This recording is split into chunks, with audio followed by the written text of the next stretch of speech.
This is Questless. RuneScape has a vast array of content with deep, meaningful stories, bosses, gear, and among other things. A good chunk of those are walled behind completing a quest or finishing a story.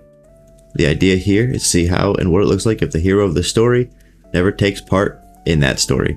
The goal will be for me to stretch and test my boundaries in the world of RuneScape while completing 0 of the pre-written stories. I guess to find out what my own story is.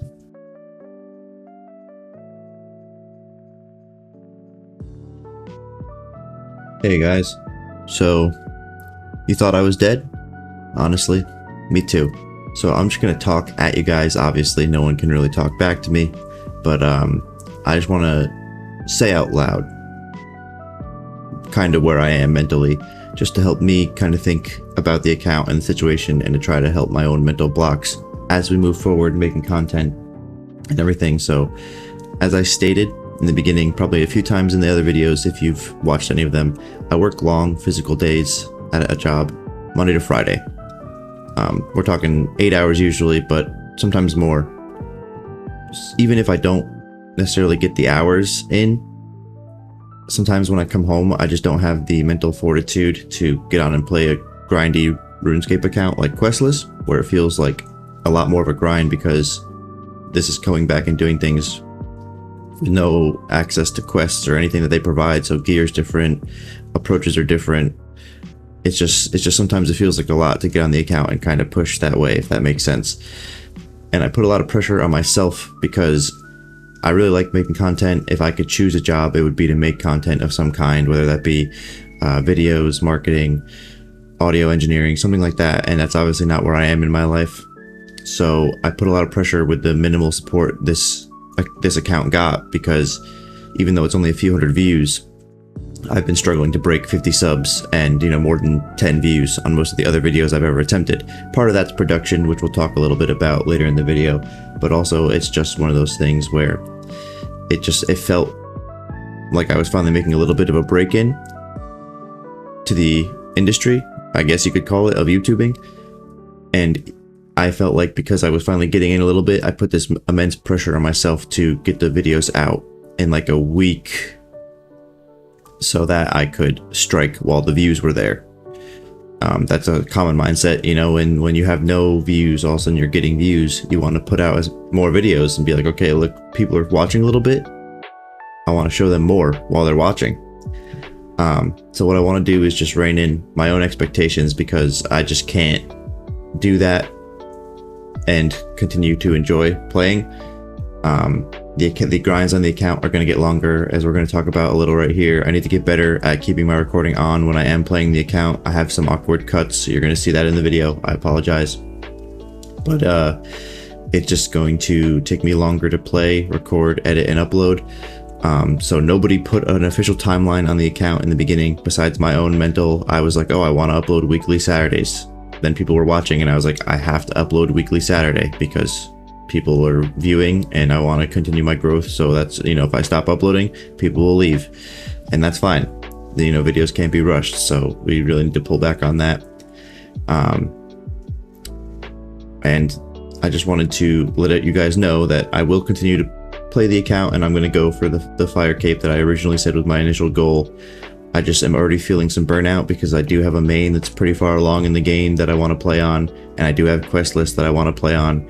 And right now, just the immense pressure I put on myself to make Questless videos weekly has made me feel some burnout, and I don't really want to log into either account some days.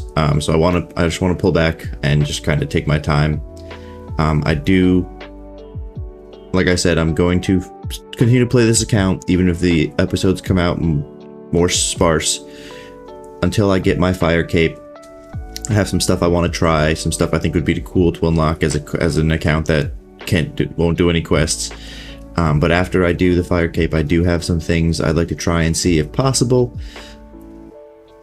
but I don't know if they will be possible. So if they're not, I'm not exactly sure where I'll take the account, if anywhere, just because there is so much gear and regions and stuff, content locked behind finishing some form of quest, that it might just be an impossibly hard long grind for no reason if I can't do the things that I'm thinking might be cool to try and attempt after we get our fire cape. But anyway, that's just my little info rant. I just wanted to get that out in the beginning of the video while we're AFKing somewhere, raising skills. So on to the next issue that we were having. We're in the AFK era of the account. I am struggling with audio on my videos, so we're trying a different option again for video 4. We are going to do post-edit recording, just because I was running into a lot of issues where my space isn't I don't really have a soundproof space. I live in a middle apartment. If things are quiet, that's great. If they're not quiet, you can hear people walking around. Sometimes you hear them banging my videos, and I don't have a great way to address it other than record when nobody's awake. So I am self-conscious about that fact, and being somebody that's interested in audio editing and stuff like that, I'm pretty self-conscious about that, and it's definitely made me have some resentment to recording because I know that the audio is not going to sound how I want. Please just forgive any noises that pop up. I'm going to try my best to reduce them, but I'm not an audio engineer, so sometimes I don't even know the best way to attempt to reduce or take out certain things in the background, because I record sometimes multiple tracks and I get that part, but if the thing happens in multiple tracks in the background, you have one track and something else, it's a whole thing. We'll figure it out. Okay, so back to the actual video part. Here I am. I'm buying arrows because I need to get the range up to 61. We were in the first clip just doing some melee stats, getting them up to like 40, so I can use a rune scimitar, wear D-hide, kind of, you know, make some gains. Anyway, I wasn't enjoying how fast it was moving through the shop, so as you're going to see in this clip here, I do take a little stroll to the GE, and I believe I buy the arrows because it's tough out here and I can't really be bothered to do all that. So I buy a couple thousand arrows, and I think that's going to be good enough for me to go back and AFK to 61 range, but I might need to make some trips in between. We'll see how it goes. Other than that, I don't got much. You know, this is a pretty AFK era of the account, as we just went over. There's not a lot of content in watching me stand at rock crabs and lose all my arrows on the ground. However, I did want to talk about some of the other stuff that we could and should work out. As we saw at the end of the last episode, if you haven't watched it, feel free to go back, watch the first 3 episodes, kind of catch up where we are. At the end of the last episode, we did receive a pretty good drop in the Odium Ward, which is a great item. And I just wanted to kind of go over my options with the account of where we're leaning. So when I made the account, I did want to initially be able to finish clue scrolls to unlock Black Dragonhide and maybe God Dragonhide, just because I didn't want to unlock that crafting level. So it's kind of difficult to actually do that, something that we haven't seen, because I'm not going to record it every time. Is I have attempted a few clue scrolls. Most of them need to be dropped. You can't actually do them more than you would think, whether all of a sudden it's in Mauritania, or talk to this quest character in this area, or do this and by the fairy ring and it's like an island fairy ring. I can't get there. So I am thinking about pivoting my initial goals. So what we're going to do is pretty much, I've got the skill levels to 40. I'm gonna probably go get a rune scimitar. I would like to kill Scurious to get a range potion. That would be really nice. And then it's like a 1 in 11 rate, and I don't need to, like, you can do it with all, like, it's not that bad to get a range potion. So I think I will be doing that just to help me out, because losing all these arrows is tough. So I want to get my range up as much as I can before we go in the fight cave, but a range potion would be really good. Scurious also drops some money stuff, so I'm just trying to get to a point where I can maybe kill him reliably. I don't have a great way to attach his spine, which I should bring up on the screen. I don't have a great way to get any of the bows to make any of the Scurious weapons, so I don't know if I can really farm him, but we would like to unlock range potions so I can at least buy them from the GE. We do obviously have the rune crossbow, but our best path forward for a decent gear setup, if I'm going to give up on the Black Dragonhide, is to get my levels up. I'm gonna have to go and get 75 crafting because I already have the red d'hide body, but I would like to get 75 crafting, make the rest of the red d'hide set since we got that drop from the other guy. And honestly, just for my own sick fun, I think it'd be cool to get the Odium Ward. It's like the second, or I mean, it's the best shield for me, but it's one of the best like offhand range shields in the game. It's like, you know, it's got a strength bonus in the shield spot, and it's really my best option. The only shields that I could get are better. It's like Twisted Buckler and the Dragonfire Ward, which would require the start of a quest to unlock. So if I could get the ward, which I think would be cool, it's got like +4 range strength and +12 attack, and it's basically the end game for me in terms of a useful shield. So might as well bring it in and at least go for it. I know I need to get pretty lucky with some drops, but that is probably what we are going to be working for. So the one piece, sorry, it's split into 3 pieces. We need to get all 3, combine them. The first piece we just got from the Crazy Arc, which we all saw. The other 2 are being held by the Chaos Fanatic and Scorpia. We're probably going to, I would like to at the end or by the end of this video, maybe even sooner, I would like to at least attempt kills of him so we could see maybe what we need to work on further, and then we'll see from there. It's a lot like killing the Archaeologist, except he's deeper in the wilderness. My levels have gone up and it'll be slower, so gonna have to deal with some PKers, and we'll see if it's worth it. I want to, like I said, we're gonna get some kill count, but I just want to say right now I do reserve the right to not go for that, because if it's taking too long, I might have to be like, okay, let's move along. But I would like to put a few weeks of actual attempting into unlocking that. All right, so I got bored just sitting at crabs, went and unlocked my rune scimitar. There it is on the ground. Didn't record whole kill, all good. Anyway, back to the crabs. Gonna finish unlocking 61 range.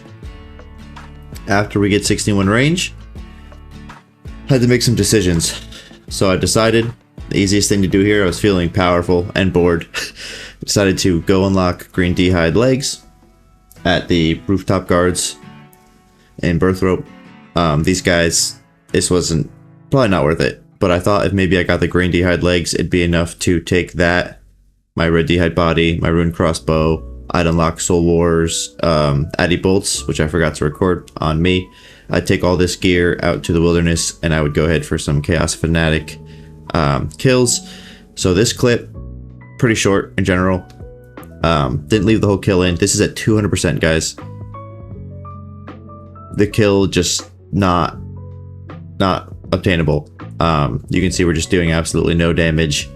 I brought out 4 prayer potions. I used all of them. It resulted in me having to run to the Chaos Altar, which is tough because you're just inviting more possible PKers. Here's me showing you exactly what it takes to go do that. Run back. It's at 200%, so imagine this in real game time. Anyway, this was a real wake-up call that we're just not at the point of grinding this boss. It's going to take probably a good chunk of kills for the Odium Ward, so the fact that 1 took this long, not happening. So, decided to pivot, trying to think, what are my avenues? I decided I wanted to work on some wilderness resources, so I figured a good way to do that would be to get my agility up, which you'll see right here. So I went back to the Varrock rooftops, just did basic stuff, got it to like 40. The goal here is 52, so we can do wilderness agility. I will be taking in some group runs probably out there. We just want, you know, bladed restores, bladed food, stuff that if we die while we're killing the Fanatic or Scorpia, kind of like no big deal because it's got to be used in the wilderness.